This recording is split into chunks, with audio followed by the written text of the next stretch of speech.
الحمد لله الذي وعد فوفى وأوعد فوفى، والصلاة والسلام على سيدنا محمد السيد الشرفاء ومسبب الخلفاء وعلى آله وصحبه أهل الكرم والوفاء. أما بعد، فقد قال الله تعالى في القرآن الكريم بعد أعوذ بالله من الشيطان الرجيم: بسم الله الرحمن الرحيم. وما محمد إلا رسول قد خلت من قبله الرسل أفإن مات أو قتل انقلبتم على أعقابكم ومن ينقلب على عقبيه فلن يضر الله شيئا. صدق الله العلي العظيم. ஏழு வானங்களையும் பூமிகளையும் படைத்து பரிபாலித்துக் கொண்டிருக்கக்கூடிய ரப்பு ஸமாவாத்தி வல் அர்த், அவனுக்கே புகழ் அனைத்தும் உரித்தாகட்டும். அல்ஹம்துலில்லாஹ். இவ்வுலகத்தில் வாழக்கூடிய முழு மனிதர்களுடைய நலனுக்காக வேண்டி அனுப்பி வைக்கப்பட்ட உத்தம நபிமார்கள், ரசூல்மார்கள், குறிப்பாக எங்களுடைய உயிரிலும் மேலான அன்பு நபி முஹம்மது ஸல்லல்லாஹு அலைஹி வஸல்லம் அவர்களின் மீதும், அந்நாளருடைய வாழ்க்கை வழிமுறைகளை பின்பற்றி நடந்த உத்தம சஹாபாக்கள், தாபிஊன்கள், தபஉ தாபிஈன்கள், முஃமினான ஆண்கள், பெண்கள் அனைவர்கள் மீதும் சாந்தியும் சமாதானமும் உண்டாவதாக. வல்ல அல்லாஹ் ஜல்ல ஷானஹு வ தஆலாவினுடைய கட்டளைகளை இயன்ற அளவு எடுத்து நடக்குமாறும், அவனுடைய விலக்கல்களை முற்றுமுழுதாகவே தவிர்ந்து கொள்ளுமாறும் ஆரம்பமாக அடியானுக்கும் அப்பால் உங்களுக்கும் வசியத் என்னும் நசீஹத் செய்து கொள்கிறேன். ஊசிக்கும் அவ்வலம் பித்தக்வல்லாஹ். கண்ணியத்துக்குரிய கணவான்களே, சகோதரர்களே, வல்ல அல்லாஹ் ஜல்ல ஷானஹு வ தஆலா மனிதர்களுடைய முழு வாழ்க்கையையும், மனிதர்களுடைய முழு வாழ்வியல் பகுதிகளையும் மூன்று அடிப்படையான கட்டங்களாக, மூன்று அடிப்படையான பகுதிகளாக அல்லாஹு தஆலா வகைப்படுத்தி பாகுபடுத்தி அமைத்து வைத்திருக்கிறார். குர்ஆனும் ஹதீஸும் மனிதர்களுடைய வாழ்க்கையின் இந்த மூன்று கட்டங்களையும் பகுதிகளையும் தெல்ல தெளிவாக நம்மவர்களோடு பேசிக் கொண்டிருக்கிறது. கண்ணியமானவர்களே, அவைகளில் முதலாவது பகுதி ஒரு மனிதனுடைய வாழ்க்கையின் ஆரம்ப கட்டமான ஹயாத்து துன்யா, ஒரு மனிதனுடைய உலகத்தினுடைய வாழ்க்கையாக இருந்து கொண்டிருக்கிறது. குர்ஆன், ஹதீஸ் பல இடங்களில் உலக வாழ்க்கையை பற்றி நம்மவர்களுக்கு தெளிவுபடுத்திக் கொண்டிருக்கிறது. பல இடங்களில் உலக வாழ்வினுடைய அற்ப சனத்தை பற்றி குர்ஆன் நம்மவர்களுக்கு, அழகான ஹதீஸ்களை குர்ஆன் நம்மவர்களுக்கு தெளிவுபடுத்துகிறது. கண்ணியமானவர்களே, பல் துக்ஸிரூனல் ஹயாத்தத் துன்யா வலம் யுரித் இல்லல் ஹயாத்தத் துன்யா மதாஉல் ஹயாத்தித் துன்யா என்றெல்லாம் பல இடங்களில் அல்லாஹ் தஆலா உலகத்தினுடைய வாழ்க்கையின் அற்ப சனத்தை பற்றி நம்மவர்களுக்கு தெளிவுபடுத்திக் கொண்டிருக்கிறார்.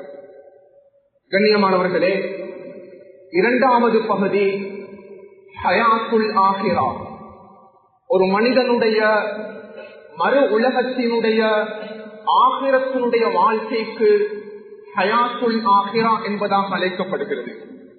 இது ஒரு முஸ்லிமான முஃமினான மனிதனுடைய கோட்பாடோடும் அகீதாவோடும் நம்பிக்கையோடும் தொடர்பான மகா பெரிய பகுதியாக ஹயாத்துல் ஆஹிராவினுடைய பகுதி காணப்படுகிறது. கண்ணியமானவர்களே, ஆமன்து பில்லாஹி வ மலாயிகத்திஹி வ குதுபிஹி வ ருசுலிஹி வல் யௌமில் ஆஹிர் வல் கத்ர் கைரிஹி வ ஷர்ரிஹி மினல்லாஹி தஆலா. முஸ்லிமாக முஃமினாக பிறந்த ஒவ்வொரு மனிதனும் அவன் இந்த விடயங்களை கொண்டு ஈமான் கொண்டாக வேண்டும். கண்ணியமானவர்களே, படைத்தவன் அல்லாஹ் தஆலாவை கண்ணால் பார்த்தவர்கள் யாரும் கிடையாது. ஆனால் ஒவ்வொரு முஸ்லிமான முஃமினான மனிதனும் ஆமன்து பில்லாஹ், படைத்தவன் அல்லாஹ்வை கொண்டு ஈமான் கொள்ள வேண்டும். கண்ணியமானவர்களே, நம்மில் யாரும் மலக்குமார்களை கண்ணால் பார்த்தது கிடையாது. ஜிப்ரீலை கண்ணால் பார்த்தது கிடையாது. மீகாயிலை கண்ணால் பார்த்தது கிடையாது. அஸ்ராயீலை கண்ணால் பார்த்தது கிடையாது. ரகீப் அசீதை கண்ணால் பார்த்தது கிடையாது. கண்ணியமானவர்களே, ஒவ்வொரு முஸ்லிமான மனிதனும் மலக்குமார்களை கொண்டு ஈமான் கொள்ள வேண்டும். இதே தோரணையில், இதே வரிசையில் கண்ணியமானவர்களே, உலகத்தில் வாழக்கூடிய ஒவ்வொரு முஸ்லிமான முஃமினான மனிதனும் ஆகிரத்துடைய வாழ்க்கையின் மீதுள்ள நம்பிக்கையோடு உலகத்தில் வாழ வேண்டும். மாற்று மதத்தில் இருக்கக்கூடிய சகோதரர்கள் அவர்கள் மறுபிறப்பை நம்பி வாழ்வார்கள். முஸ்லிம்கள் கண்ணியமானவர்களே ஆகிரத்துடைய வாழ்க்கையை நம்பி வாழக்கூடியவர்கள். மூன்றாவது பகுதி, அது உலகத்தினுடைய வாழ்க்கையும் கிடையாது, ஆகிரத்துடைய வாழ்க்கையும் கிடையாது.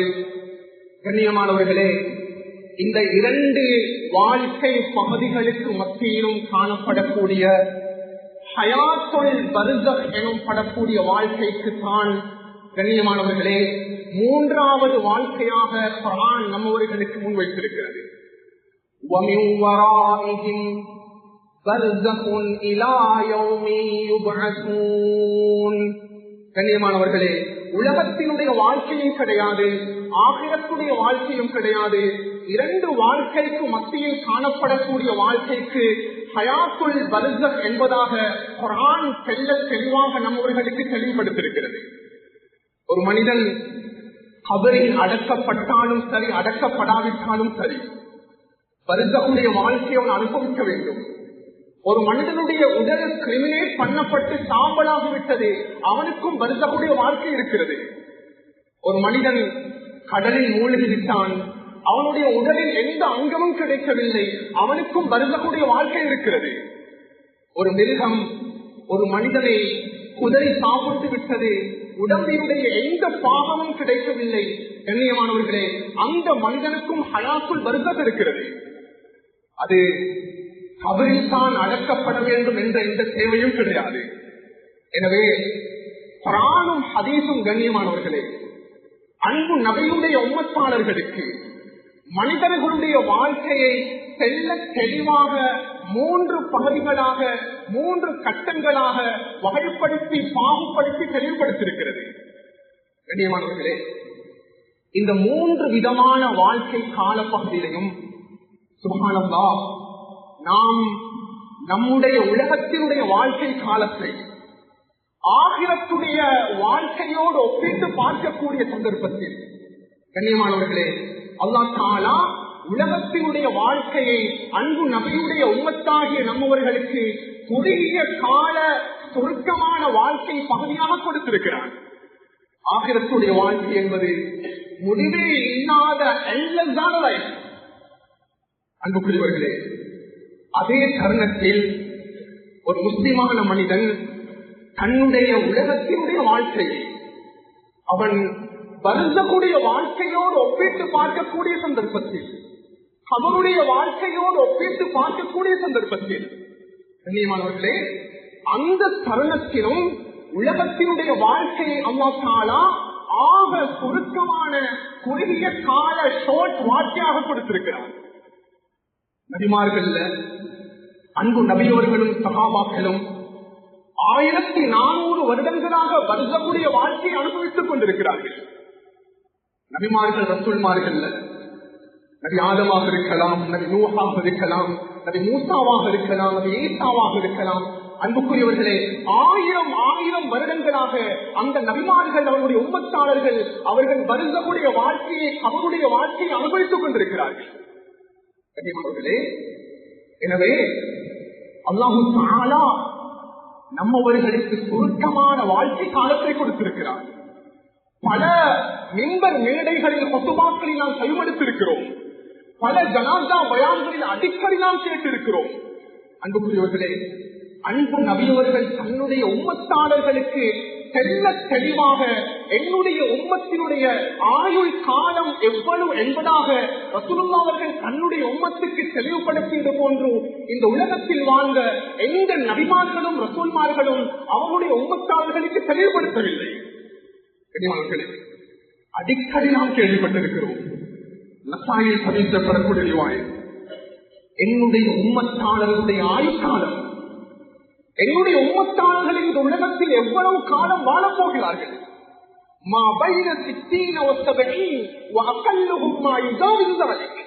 என்னுடைய உம்மத்துடைய ஆக கூடிய ஆயுட்காலம் 60க்கும் 70க்கும் இடைப்பட்ட ஆயுட்காலமாகத்தான் இருக்கும். 60 வருடங்களை கடந்து செல்லக்கூடியவர்கள் என்னுடைய உம்மத்தாளர்களில் குறைவாகத்தான் இருப்பார்கள்.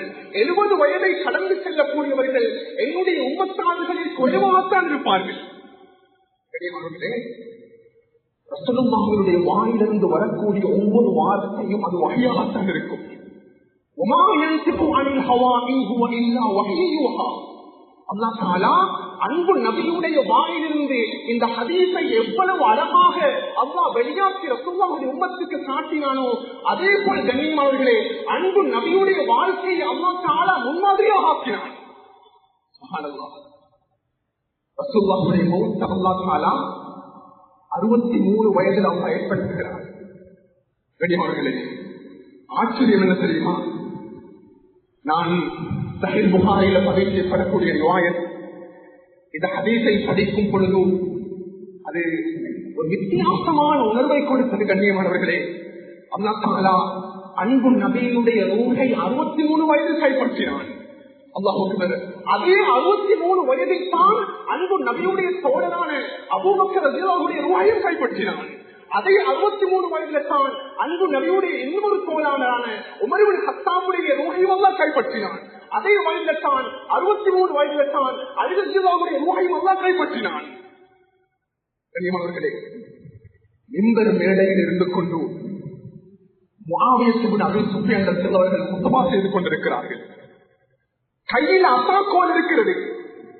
குத்பா செய்து கொண்டு போகும் பொழுது கூறினார்கள், சஹாபாக்களே, என்னுடைய வயதில் 63வது வயதை நான் அடைந்து விட்டேன். உங்களுக்கு தெரியும், ரசூலுல்லாஹ் அவர்களுடைய மரணமும் 63 வயதில் வந்திருக்கிறது. அபூபக்கருடைய மரணமும் 63 வயதில தான். உமருடைய மரணமும் 63 வயதில தான். அலி இப்னு அபீ தாலிபுடைய மரணமும் 63 வயதில் தான். அன்புக்குரிய சஹாபாக்களே, ஆட்சி என்னுடைய கையில் இருந்த போதிலும் நான் இந்த மிம்பர் மேடை வைத்து கூறுகிறேன், முஆவியா அவர்கள் கூறினார்கள், இந்த 63 வயதில் நான் இருக்கும் பொழுது எனக்கும் இந்த 63 வயதில் என்னுடைய மௌத்து வாழ நான் விரும்புகிறேன் சொன்னாங்க.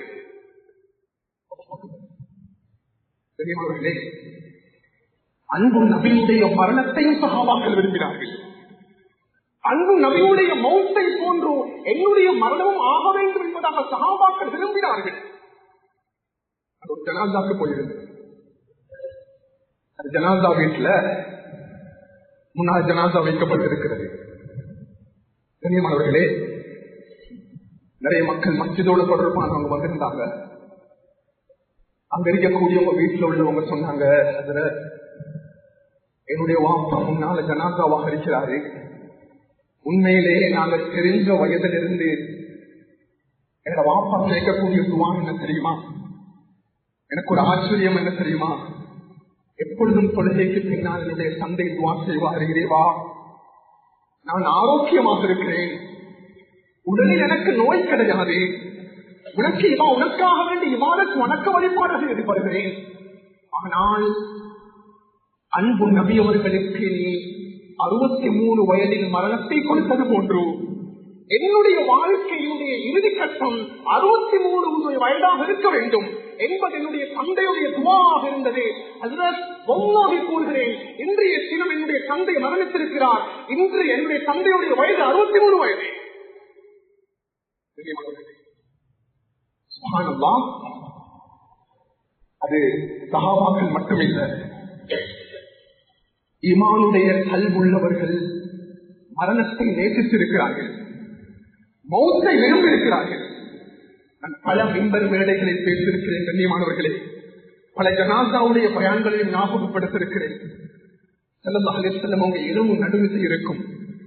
முஸ்தத் அஹ்மதில் பதிக்கப்படக்கூடிய ரிவாயத், அன்பு நபி அவர்கள் தன்னுடைய அடிமையை எழுப்பாட்டினார்கள் தூக்கத்தில் இருந்து. அடிமையை அபூ முஹைபாவை எழுந்திருங்கள் கேட்டால், யார சொல்லலாம் இந்த இரவு நேரத்தில் ஏன் யார சொல்லலாம் என்னை எழுப்பாட்டுங்க? அபூ முஹைபா, அல்லாஹ்வுடைய கட்டளை வந்திருக்கிறது. ஜன்னத்துல் பகீயில் அடக்கப்பட்டிருக்கக்கூடிய சஹாபாக்களுக்காக வேண்டி நான் இஸ்திக்ஃபார் செய்ய வேண்டும். நான் தனியாக போவதற்கு எனக்கு விருப்பம் கிடையாது, என்னுடன் நீங்களும் வாருங்கள். எதுவும் நடு நிச்சய கண்ணியமானவர்களே, உண்மையிலே என்னுடைய கிராமங்கள்ல முந்தைய காலம் மாதிரி இல்ல. மக்பராக்கள் ஜனாதாக்கள் அடக்கப்படக்கூடிய இடம் அழகாக இருக்கிறது. இரவு 12 மணி 1 மணி கடந்தாலும் பயமில்லாமல் அந்த பாதையில் செல்ல முடியும். ஆரம்ப காலங்கள் அப்படி செல்லவங்க தன்னம் தனியாக சஹாபிய கூட்டிட்டு போறாங்க. ஜன்னத்துல் பகீக்குள்ளாக சலாம் கூறிவிட்டு உள்ளே நுழைந்தார்கள். நபியவர்களை காணவில்லை. அபூ முஹைபா ரலியல்லாஹு அவர்கள் நீண்ட நேரம் மக்பராவில் ஒரு பக்கமாக நின்று கொண்டிருந்தார்கள். திடீரென்று ஒரு சத்தம் கேட்டது. யா அபா முஹைபா. அபூ முஹைபா ரலியல்லாஹு ரசூலுல்லாஹ் பக்கம் ஓடி போனாங்க. என்ன யா ரசூலல்லாஹ்? அபூ முஹைபா, நான் கபரிஸ்தானத்துக்குள்ள இருக்கிறேன். இந்த இடத்துல வச்சு அல்லாஹ் தஆலா எனக்கு 2 விதமான ஆப்ஷன் அல்லாஹ் தேர்வுகளை அல்லாஹ் இந்த உலகத்துல கொடுத்துட்டான். என்ன யா ரசூலல்லாஹ்? என்னுடைய வாழ்க்கையினுடைய இறுதி கட்டத்தை அடைந்திருக்கிறேன் அபூ முஹைபா. நபியாகி எனக்கு அல்லாஹ் தஆலா 2 விதமான தேர்வுகளை கொடுத்திருக்கிறான். முதலாவது தேர்வு என்ன யா ரசூலல்லாஹ்? இந்த உலகத்தினுடைய கடைசி தினம் வரைக்கும், கியாமத்துடைய நாள் வரைக்கும், அது ஊதீது மஃபாத்திய ஹஸாயின துன்யா வல் குல்த ஃபீஹா தும்மல் ஜன்னா. எனக்கு மௌத் கிடையாது. உலகத்தினுடைய கடைசி சிறப்பு வரைக்கும் எனக்கு இந்த உலகத்தில் வாழ முடியும். அதற்கு பின்னால் சுவர்க்கம் இருக்கிறது. இரண்டாவது என்ன கேட்காங்க? பார்த்து என்னுடைய மௌத்துக்குரிய சந்தர்ப்பத்தை அம்மா கொடுத்திருக்கிறார். மரண சந்தர்ப்பம், மௌத்துடைய சந்தர்ப்பம். யாரோ இந்த 2 விதமான தேர்வுகளில் முதலாவது தேர்வை நீங்கள் எடுத்துக் கொள்ளுங்கள். இந்த உலகத்தினுடைய கடைசி வரைக்கும் இந்த உலகத்தில் வாழ வேண்டும். ஆச்சரியம் என்ன தெரியுமா?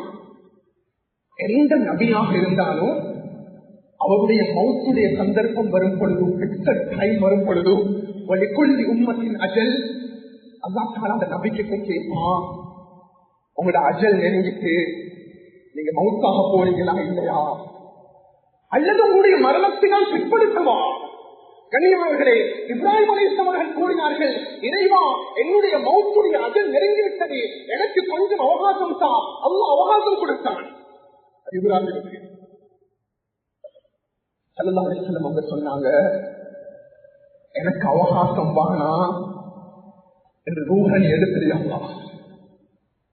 கண்ணியமானவர்களே, வரலாற்றில் பதிவு செய்யப்படுகிறது, 63 வயதும் 4 தினங்களும் அல்லாஹு தஆலா அன்பு நபியுடைய முபாரக்கான உடம்பிலிருந்து ரசூலுல்லாஹுடைய ரூஹை அல்லாஹ் கலற்றினான்.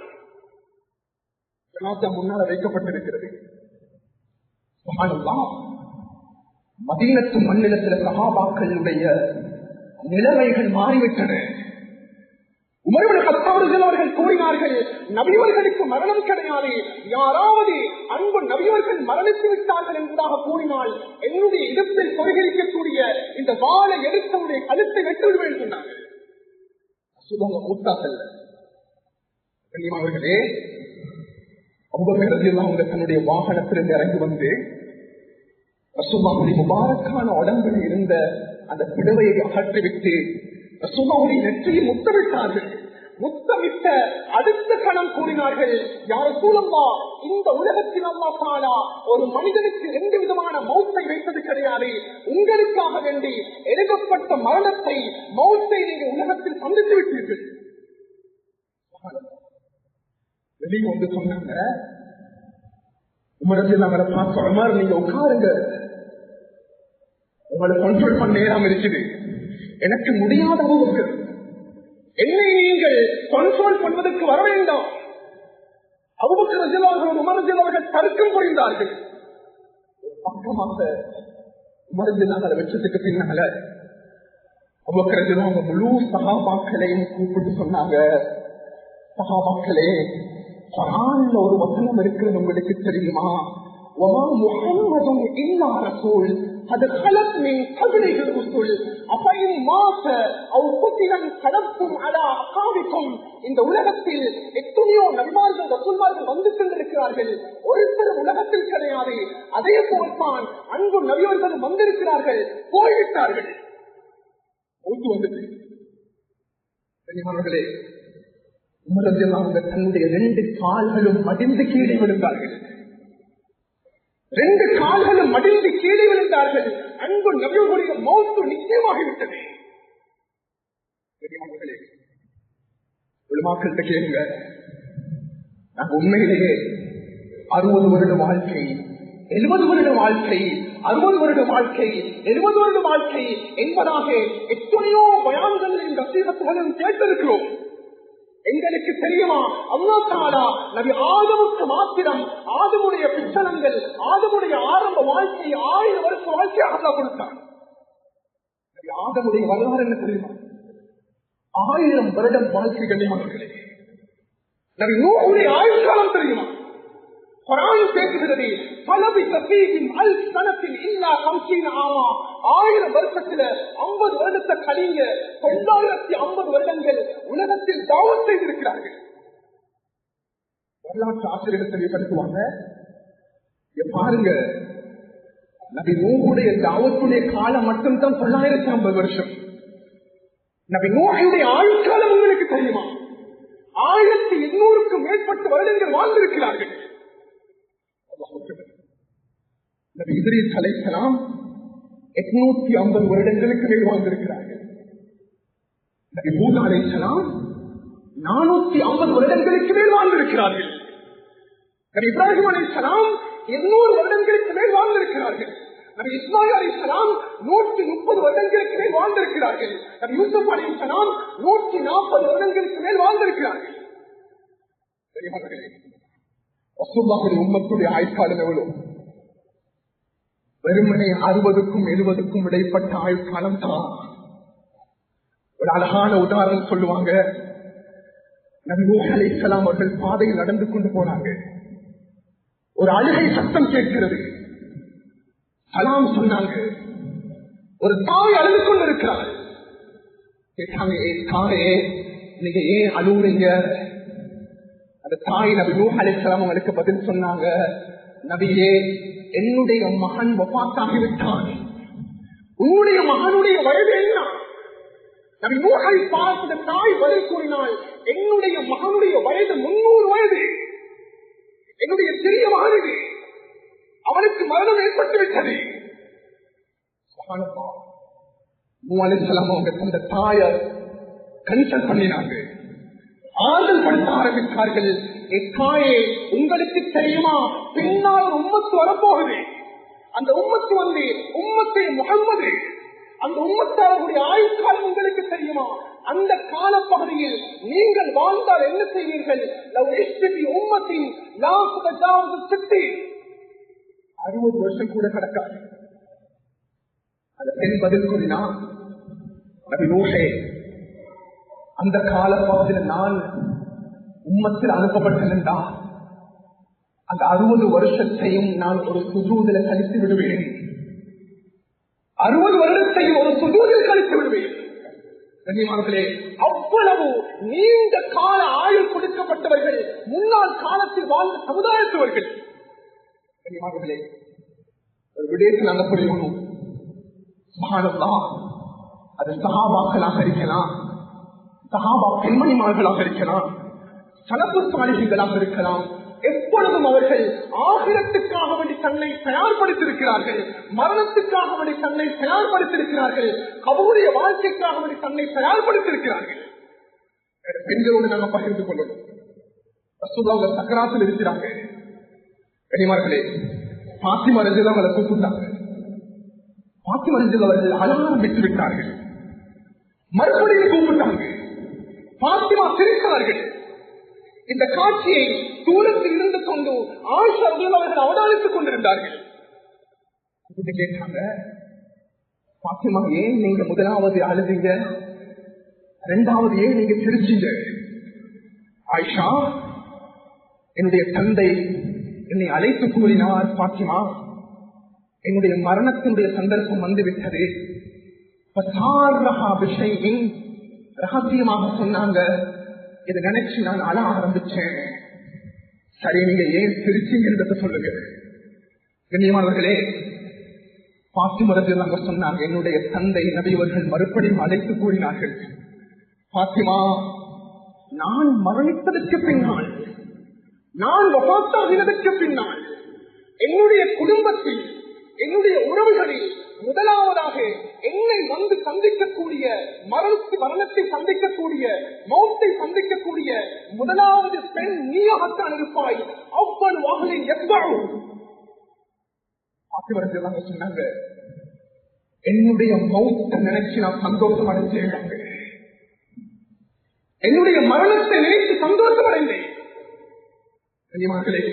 நம் பெண்களுடன் பகிர்ந்து கொள்ள வேண்டும். ரசூலுல்லாஹ் மரணிக்கும் பொழுது ஆயிஷாவுக்கு வெறுமனே 18 வயது தான். 18 வயதில் இருந்த ஆயிஷா ரலியல்லாஹு அன்ஹா என்னோட பெண் குழந்தைகளுக்கு நாம் திருமணம் பேசக்கூடிய வயது தான். 18 வயதும் கடக்கும், 20 வயதும் கடக்கும், 22 வயதும் கடக்கும். ரசூலுல்லாஹ் மரணிக்கும் பொழுது ஆயிஷாவுடைய ஏஜ் பீரியட் 18.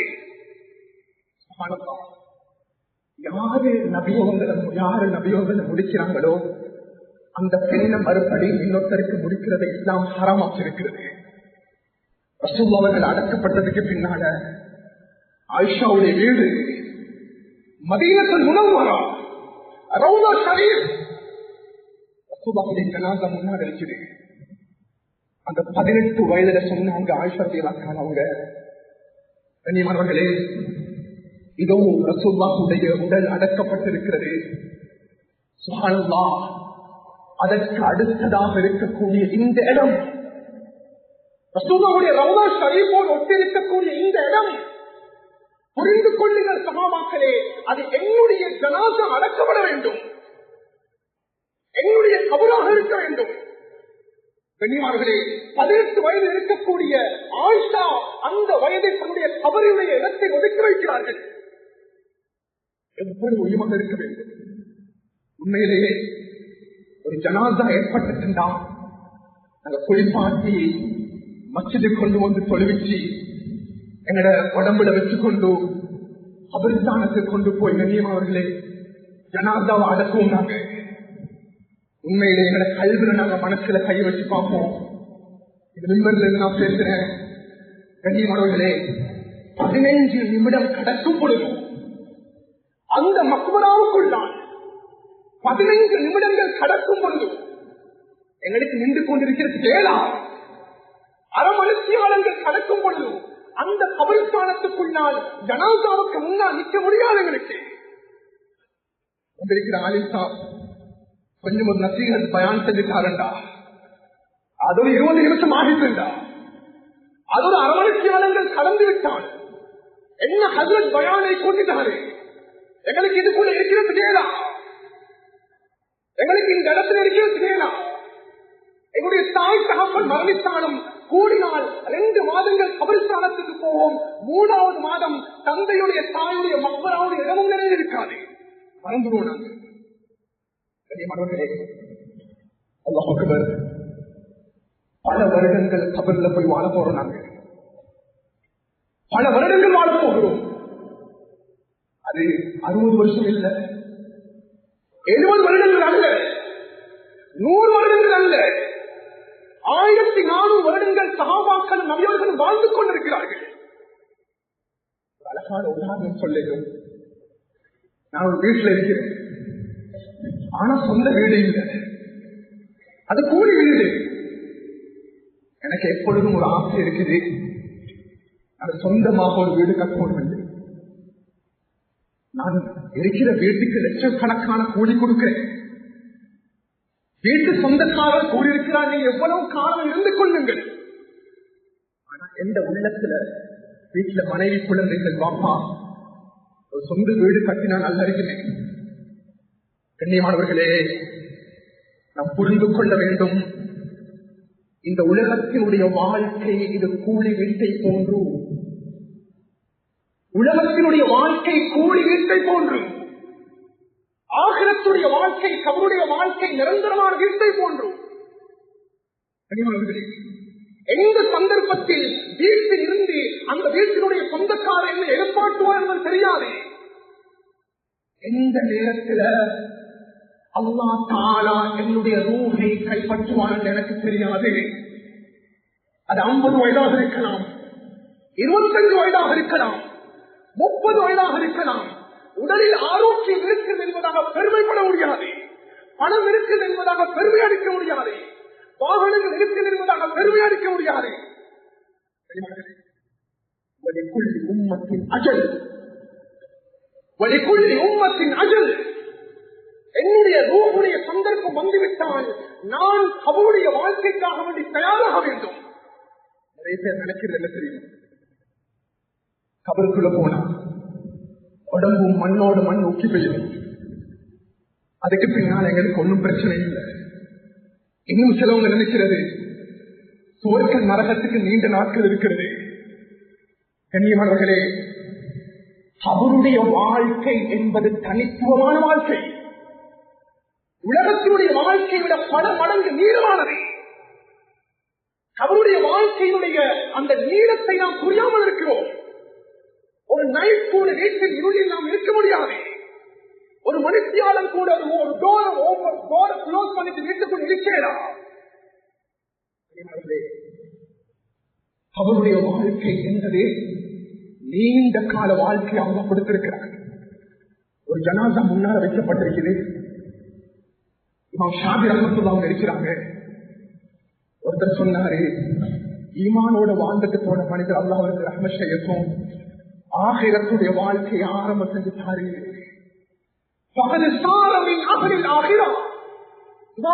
சொன்னாங்க, மனிதா தெரியாமல் பேச வேண்டாம், அந்த மனிதனுக்கு மரணம் ஏற்பட்டிருக்கிறது. ஆகிரத்துடைய வாழ்க்கையை ஆரம்பம் செய்யவில்லை, அவன் வருஷக்கூடிய வாழ்க்கையை அவருடைய வாழ்க்கையை ஆரம்பம் செய்திருக்கிறான். ஆகிரத்துடைய வாழ்க்கைக்கு நீண்ட காலம் இருக்குது. இரவு ஒரு கனவு காண்றாங்க. கனவு கண்டு சுபகுடைய கொள்கை சொல்கிறாங்க. முழு சஹாபாக்களை கூப்பிட்டு சொன்னாங்க, சஹீஹ் புகாரியுடைய ரிவாயத், நான் ஒரு கனவு கண்டேன் சஹாபாக்களே. அன்பு நபியுடைய கனவு வகையாக இருக்கும். என்ன ரசூலுல்லாஹ் கனவு கண்டீங்க? என்னை 2 பேர் எதிர்பார்த்தாங்க. எழுந்திருங்கள் யார சூழல்லா, எழுந்திருந்தேன். நடங்கள் யார சூழல்லா. ரசூலுல்லாஹ் நடக்க ஆரம்பிச்சாங்க. கனியாவர்களே, ரசூலுல்லாஹ் சொன்னாங்க, அந்த ஒரு இடத்துக்கு போய் நின்றேன். அந்த இடத்துல ஒரு மனிதன் நின்று கொண்டிருந்தான். அவனுக்கு பக்கத்தில் இன்னும் ஒரு மனிதன் அவன் படித்துக் கொண்டிருக்கிறான். தன்னுடைய தலை உயர்த்தினாங்க. நின்று கொண்டிருந்த மனிதனுடைய கையில் ஒரு பாரம் கல் இருந்தது.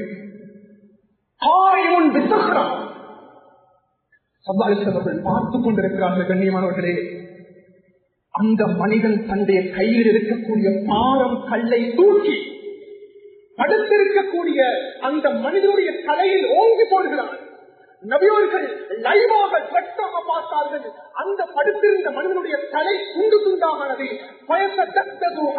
அந்த கல் மறுபடியும் உருண்டு போனது. அந்த மனிதர் ஓடி போறார். அந்த கல்லை தூக்கி கொண்டு வராரு.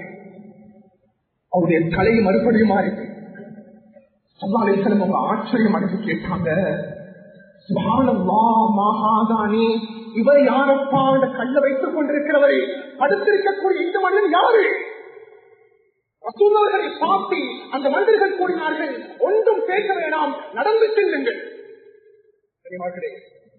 இரண்டாவது இடத்துக்கு போனாங்க. ஒரு மனிதன் நின்று கொண்டிருக்கிறான், இன்னும் ஒரு மனிதன் மல்லாக்கு படுத்திருக்கிறான், மோக்கப்படப்படுத்திருக்கிறான். ரசூலுல்லாஹ் கூறுகிறார்கள், நீண்ட கம்பி எடுத்து அவருடைய வாயுடைய 2 பக்கங்களும் இழுத்து கட்டப்பட்டிருக்கிறது, அவருடைய மூக்குகளுடைய 2 பக்கமும் இழுத்து கட்டப்பட்டிருக்கிறது, அவருடைய கண்ணுடைய 2 பக்கமும் இழுத்து கட்டப்பட்டிருக்கிறது. விகாரமான தோட்டத்தில் இருக்கிறான். கேட்டாங்க, யாரப்பா இது? சொன்னாங்க, நடந்து போங்க. கனிமார்களே, நீண்ட ஹதீஸ் 3வது 4வது 5வது 6வது 7வது 7 நிகழ்வுகள் நடந்தது. ரசூலுல்லாஹ் பார்த்தாங்க, கேட்டாங்க, முதலாவது மனிதன் யாரு தெரியுமா அவங்களுக்கு? உலகத்தில் வாழக்கூடிய தருணத்தில் அவன் புகர் தொழுதிருக்கிறான், அசர் தொழுதிருக்கிறான், மகரிப் தொழுதிருக்கிறான், இஷா தொழுதிருக்கிறான். சுபஹுடைய தொழுகையை அவன் தொழுதது கிடையாது. அல்லாஹ் தஆலா அவனுடைய தலையை நொறுக்கிறான். இரண்டாவது மனிதன் என்ன தண்டனை காரணம்? அந்த மனிதன் உலகத்தில் வாழும் பொழுது அடுத்தவனை பற்றியுள்ள பொய்யான செய்திகளை பரப்பியிருக்கிறான். இந்த ஹதீஸை நாங்க படிக்க போக நினைப்போம், இது நரகத்துடைய வேதனை என்று, இது நரகத்துடைய வேதனை என்று. இது நரகத்துடைய வேதனை அல்ல, நரகத்துடைய வேதனை கிடையாது. கண்ணியமானவர்களே, இது கபருடைய வேதனை, இது கபருடைய வேதனை, வருத்தக்கூடிய வேதனை. நரகத்துடைய வேதனை என்பது இன்னும் ஆரம்பம் செய்யப்படவில்லை. நரகம் தயார் செய்யப்பட்டு விட்டது, வேதனை ஆரம்பம் செய்யப்படவில்லை. இந்த 7 பேருக்கு கொடுக்கப்படக்கூடிய வேதனை அவருடைய வேதனைகள். மாணவர்களே, இதனால்தான் அன்பு நபியவர்கள் துவா செய்வார்கள். எப்பொழுதும் 4 விடயங்கள் நபி அவங்க துவா செய்வாங்க. அல்லாஹும்ம இன்னி அஊது பிக்க மின் அஸாபின் நார், யா அல்லாஹ் நரகத்திலிருந்து என்னை பாதுகாக்கிறேன். இரண்டாவது, வஅஊது பிக்க மின் அஸாபில் கபர், கபருடைய வேதனையிலிருந்து பாதுகாக்கிறேன். மூன்றாவதாக, அவன் ஃபித்னத்தில் மஹ்யா வல் மமாத், உலகத்தினுடைய மௌத்துடைய வாழ்க்கையில் என்னை நீ பாதுகாக்கிறேன். கடைசியாக தஜ்ஜாலுடைய ஃபித்னாவில் என்னை பாதுகாக்கிறேன். பெரியமார்களே, இதுல ஒன்று தான் ஆயிஷா ரலியல்லாஹு அன்ஹா சொல்லுவாங்க, ஒவ்வொரு தொழுகைக்கு பின்னாலே நபியவர்கள் அவருடைய வேதனையிலிருந்து தன்னை பாதுகாப்பார்கள்.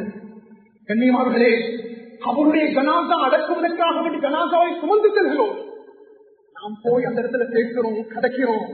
சிலவங்க சிரிச்சு கொண்டிருப்போம், சிலவங்க துனியாவை பற்றி பேசுவோம், சிலவங்க நாங்கள் ஜோக் அடிப்போம், சிலவங்க ஆகக்கூடிய சிந்தனை கூட இருக்காது. அன்புக்குரியவர்களே, எப்பொழுது ஒரு ஜனாசா சுமந்து போகிறதோ அந்த இடத்துல சஹாபாக்கள்ல ஒவ்வொரு ஒரு வரலாறு எடுத்து படித்து பாருங்கள். கபரிஸ்தானத்துக்கு முன்னால வந்துட்டாலே உமருடைய கண்கள் இருந்து கண்ணீரோடி ஆரம்பிக்கும், தாடி நனைஞ்சு போயிடும். உள்ள சௌபா தாடி நனைஞ்சிடும். ஏன் இப்படி அழுவுறீங்க? சுவர்க்கம் நரகத்தை பத்தி பேசினாலும் இப்படி அழுவ மாட்டீங்க.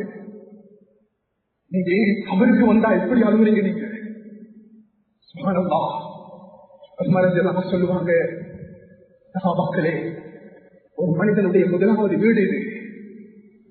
இந்த இடம் சீராகிட்டா அனைத்தும் சீராகிவிடும். இந்த இடம் மோசமாகிட்டா அடுத்த கட்டம் அனைத்தும் கெட்டுவிடும். அன்பு நபியவர்கள் கூறியிருக்கிறார்கள், கபரில் இருக்கக்கூடிய மோசமான காட்சியை விட எந்த காட்சியை நான் பார்த்தது கிடையாது. இதனால்தான் கபருடைய ஸ்தானத்துக்கு வந்து தாயுடைய கண்கள் எனக்கு கட்டுப்படுத்திருக்கிறேன். எங்களுடைய தொழுகை, எங்களுடைய நோன்பு, எங்களுடைய ஸகாத், எங்களுடைய ஹஜ், எங்களுடைய உம்ரா, எங்களுடைய நல்ல அல்லாஹ்வுடைய பகுதி, ஹலால் ஹராமை பேணி செய்யக்கூடிய தொழில் சம்பாத்தியம் அவருக்கு வரப்போகும். அடுத்தவங்களை பத்தி பேசுறத விடுவோம் நாங்க, அடுத்தவங்களுடைய கல்வ புண்ணாக்கிறத விடுவோம் நாங்க, ஹலால் ஹராமோட தொடர்பான விடயங்களை தேடுவோம் நாங்க. முதலாவது கபர்ல பிரதிபலிக்கும். அல்லாஹ் காலங்களை பாதுகாக்கணும். கண்ணியமானவர்களே, ஒரு ஜனாசாவை சுமந்து கொண்டு போய் அப்படியே ஜனாசாவை கொண்டு போறாங்க நபியவங்க. கபருடைய வேலை பூர்த்தியாகவில்லை, அவருடைய வேலை கம்ப்ளீட் ஆகல. ஜனாசாவை சுமந்து கபருக்கு பக்கத்தில் வைக்கப்படுகிறது. ஒன்றும் பேசல. அசைவுகள் வித்தியாசமாக இருந்தது. ஒரு கம்பு குச்சி எடுத்து சொல்லுவாங்க, கபரடிக்கு பக்கத்தில் இருந்து கம்பு குச்சி எடுத்து கிண்ட ஆரம்பித்தார்கள் பூமியை. திடீரென்று நபியவர்கள் தன்னுடைய தலையை உயர்த்தினார்கள். உயர்த்தி கூறினார்கள், சகாபாக்களே, நீங்க அவருடைய வேதனையிலிருந்து அல்லாஹ் நீங்க பாதுகாத்துக் கொண்டு. ஒரு மனிதன் முக்மீனாக மரணிக்கிறான், தொழுகையோடு மரணிக்கிறான், நோன்போடு மரணிக்கிறான், அழகிய இபாதத்துகளோடு மரணிக்கிறான். அந்த சந்தர்ப்பத்தில் மலக்குள் மோச சமூகம் தருவார். வந்து அவருடைய ரூம் 10 மணிக்கு எடுக்கணும் என்றார், அவருடைய ரூம் 5 மணிக்கு எடுக்கணும் என்றார். ஒரு செகண்ட் கூட முன்னுக்காகாது. கனிமார்களே, ஒரு போத்தலில் தண்ணீர் இருக்கிறது, அதில் தொப்ப கலட்டி தண்ணீரை எவ்வளவு லேசாக கவிழ்த்த முடியுமோ அதே போல் அந்த மனிதனுடைய ரூ கலட்டப்படும். பாக்கியராக கொள்கை இல்லாம, நோம்பு இல்லாம, பாவத்தோடு அடுத்தவனை புண்படுத்தி, அடுத்தவனை பற்றி பேசி, ஹலால் ஹராம் பேணாம தொழில் செஞ்சு சம்பாதிச்சு அன்புகளே பக்கத்துல வந்து அவனோட ரூஹ கலட்டுவாங்க. எப்படி தெரியுமா? ஒரு கம்பளி போர்வை இருக்கிறது, அதுல தண்ணீர் போடப்பட்டிருக்கிறது. ஒரு கம்பியை போட்டு அந்த கம்பளி போர்வை இழுத்தமல் அதனுடைய பிளவை எவ்வாறு செஞ்சு கொண்டு வருமோ அதே போன்று ஒரு மனிதன் பாவத்தோடு மௌத்தாகிட்டான், கொள்கை இல்லா மௌத்தாகிட்டான், சும்மா இல்லா மௌத்தாகிட்டான். எத்தனைய வருஷங்கள் 5 நேரம் பொழுது ஞாபகம் இல்லை, எத்தனைய சும்மாக்கள் விட்டு போட்டோம், குடும்ப பந்தங்களோடு தூரமாக இருக்கிறோம், பக்கத்து வீட்டாக பேசாம இருக்கிறோம். எடுப்பாங்க எப்படி இருந்தா எடுத்தெடுப்பார்கள்.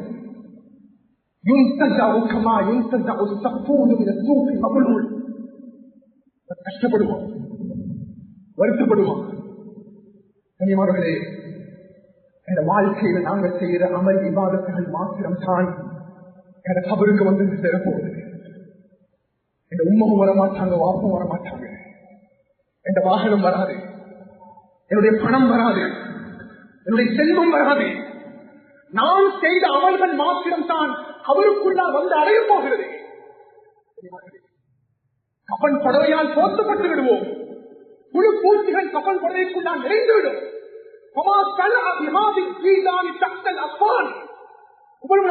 சொல்லுவாங்க, உங்களோட அந்த கப்பன் படவைக்குள்ளால் இருக்கக்கூடிய குழு பூச்சிகள் உங்களுக்கு என்ன செய்கிறது? ஆரம்பமாக ஒரு ரியாக்ஷன் கபிரிஸ்தானத்துள்ள நாங்க பார்ப்போம். அதுக்கு பின்னால் ஆகிறக்கூடிய வாழ்க்கை. அன்புக்குரியவர்களே, உண்மையிலேயே முந்தைய காலம் மாதிரி இல்லை. நான் முடிச்சுக் கொள்வேன். இன்னைக்கு 20 வயதிலே மூச்சு, 10 வயதிலே மூச்சு, நல்லா இருக்கிறார், உடம்புல ஒரு நோய் வருகிறது, மரணிச்சிட்டார். ஆரோக்கியமாக சுற்றிக் கொண்டிருக்கிறார். 42 வயது, 3 குழந்தைகளுக்கு தாய். உடம்பு போய் செக் பண்ணி பார்க்கிறாங்க, ஒன்றும் செய்யாது. மகளே, மரணம் என்பது அதிகரித்து விட்டது. வாழ்க்கைக்குரிய பிரயாசனை செய்யக்கூடிய கட்டத்தில் நாங்கள் இருக்கிறோம். அடுத்ததாக நான் தான், அடுத்ததாக என்னுடைய உறவுகள் தான், அடுத்ததாக என்னுடைய நட்பு தான். மகளே, இந்த விடயத்தை நாங்கள் உள்ளத்தில் ஆழமாக நாம் சொல்லி வச்சுக் கொள்வோம். உண்மையிலேயே இறுதியாக ஒரு விஷயத்தை ஞாபகப்படுத்திக் கொள்றேன். பல ஜும்மாக்கள் கடந்து போகிறது. நடக்கக்கூடிய மாதத்தில் இருக்கிறோம். கண்ணியமானவர்களே, நாங்க மஸ்ஜிதுக்கு நாங்க ஜும்மா போடுறதுக்காக ஒரு சமூகம் தாரோம். கடைகள் மூடப்பட்டிருக்கிறது. எத்தனையோ பிரயாணங்களை நாங்க நாளைக்கு பிற்போட்டோம். எத்தனையோ பிரயாணங்கள் ஜும்மாக்கு பின்னால் ஆக்கிருக்கோம். வந்திருக்கிற ஜும்மாவுடைய தினத்துல ஜும்மாவை பயன்படுத்துறதுக்காக வேண்டும். கண்ணியமானவர்களே, நான் எந்த நிர்வாகத்துல தலைவரோ செயலாளரோ எந்த உறுப்பினர்களோ எனக்கு நீங்க இப்படி பேசுங்கன்னு சொல்லி நான் பேசல. உண்மையிலே அந்த ஊருக்குள்ள பல ஜும்மாக்கள் தொடர்ந்து பார்க்கும் பொழுது உண்மையிலே சின்ன குழந்தைகள் ஒரு பக்கம் இருக்கும் கண்ணியமானவர்களே, வாலிபர்கள் எத்தனையோ பேர் இருக்கிறார்கள், வயோதிபர்கள் எத்தனையோ பேர் இருக்கிறார்கள். ஜும்மாவுடைய தினத்தன்றி கடைசி நேரத்தில் தான் ஜும்மாவுக்கு சமூகம் தருகிறோம். ஆனால் மஸ்ஜிதுக்குள்ளால் சமூகம் தந்து ஜும்மாவுடைய மஸ்ஜிதை நாம், இந்த ஜும்மா மஸ்ஜிதை நாம் பஜார போல நினைத்துக் கொண்டிருக்கிறோம். பஜாரில் இருந்து கொண்டு பேசுகிறோம், பாக்கில் இருந்து கொண்டு பேசுகிறோம். இது பாக்கும் இல்ல, இது பஜாரும் இல்ல, இது வீடு வாசலும் கிடையாது. அன்புக்குரியவர்களே, இது மஸ்ஜித் என்ற சிந்தனையை எடுத்துக் கொள்ளுங்கள். நாம் ஜும்மாவுடைய தினக்கொண்டு எத்தனையோ பேர் பக்கத்தில் வாலிபர்கள், 15 வயது கடந்தவர்கள், 20 வயது கடந்தவர்கள், 30 வயது கடந்தவர்கள், எந்த கணக்கும் இல்லை. ஜும்மாவுடைய நாள் இவர் பேசுறது, இவரோட கதைக்கிறது, மொபைல் போன் எடுத்துக்கொண்டு நாங்கள் செக் பண்ணி கொண்டிருக்கிறது. கண்ணியமானவர்களே, பக்கத்தில் இருக்கக்கூடிய சகோதரனை பார்த்து வாய் மூடு என்று சொன்னாலும் கூட ஜும்மாவுடைய பலனை அவன் நாசமாக்கி விட்டான். நாம் குளித்துவிட்டு சேற்றை கூட்டுவது போன்றோம் ஜும்மாவுடைய தினத்தில் வந்து இந்த நாளை நாம் நாசமாக்கிக் கொண்டிருக்கிறோம். எத்தனையோ பேர் இபாதத்துடைய சிந்தனையோடு நல்ல உணர்வோடு மஸ்ஜிதுக்குள்ளால் அமர்ந்திருக்கிறார்கள். அவர்களுடைய ஜும்மாவும் நாசமாக இருக்கிறது. மஸ்ஜிதுக்குள்ள பிரச்சனை, மஸ்ஜிதுக்குள்ள சண்டை, மஸ்ஜிதுக்குள்ள கலக்கலப்பு. கண்ணியமானவர்களே, இந்த கிராமத்துடைய நாளை அடையாளம் கண்ணியமானவர்களே, சின்ன குழந்தைய பக்கத்தில் இருந்து கூட கத்தினா அந்த குள்ள சவுண்ட் மறைச்சு மூத்தவங்களை கண்ட்ரோல் பண்ணது செய்யாது. நாங்கள் இந்த விடயங்களை மனசில் எடுக்கணும். எப்பொழுதும் நாங்கள் மீன் விளையாட்டாக இருந்துவிடக்கூடாது. அவ்வளோ சோதனை அடைக்கிறாங்கண்டா எனக்கு பர்சனலாகவும் இறங்கும், எங்களுக்கு கொமனாகவும் இருக்கும். அதற்கான மாணவர்களை பாதுகாக்கணும். எனவே பேசுகிற விடயங்கள் அவசியமான பாவங்களை மன்னிக்க முடியாம அந்த பாவம் செய்த கரங்களை எங்கிருக்கிறோம். நல்ல மோசமானவர்கள் யாருலா, நம்ம அணிநடைக்காரர்கள் யாருலா, நம்ம என்னுடைய பாவங்களை மன்னிக்க முடியாதா, அந்த அழகான மூத்தங்களுக்கு தாயாளா, அந்த கபருடைய வாழ்க்கையை பிரகாசமாக்கி தந்திருந்தாயே, அல்ல கொள்கையோடு மூத்தாக்கூடிய சந்தர்ப்பங்களுக்கு தாயாளா, அல்ல நோன்போடு மூத்தாக்கூடிய சந்தர்ப்பங்களுக்கு தாயாளா, நம் உறவுகளுக்கு சிறந்த மரணத்தை கொடுத்திருக்கிறதா, மோசமான பாவங்களை விட்டு எங்களை பாதுகாத்திருந்தாயே, மதுபோதைகள் விட்டு எங்களை பாதுகாத்திருந்தாயே, நம் ஊர் மக்கள் வாலிபர்களை பாதுகாத்திருந்தாயே, மஸ்ஜிதுடைய குடும்பத்துகளை பேணக்கூடிய சந்தர்ப்பம் தந்திரியாங்களா, மதரசாக்களை பாதுகாத்திருயாங்களா, பாடசாலைகளை பாதுகாத்திருந்தாயே, முஸ்லிம் பெண்களை பாதுகாத்திருந்தாயே, ஈமானுடைய சூழலை வீட்டுக்குள் ஏற்படுத்தி தாயாங்களா, மஸ்ஜித் வச்சங்களுக்கு மௌத்த தாயாங்களா, யாருலா மதீனத்து மண்ணில் வச்சங்களுக்கு மௌத்த தாயாங்களா, சுஜூத் வச்சங்களுக்கு மௌத்த தாயாங்களா, இது துஆவை கபூல் செஞ்சிருந்தாயே. அல்ஹம்துலில்லாஹ். For more Islamic lectures and useful information, visit slbeyond.com.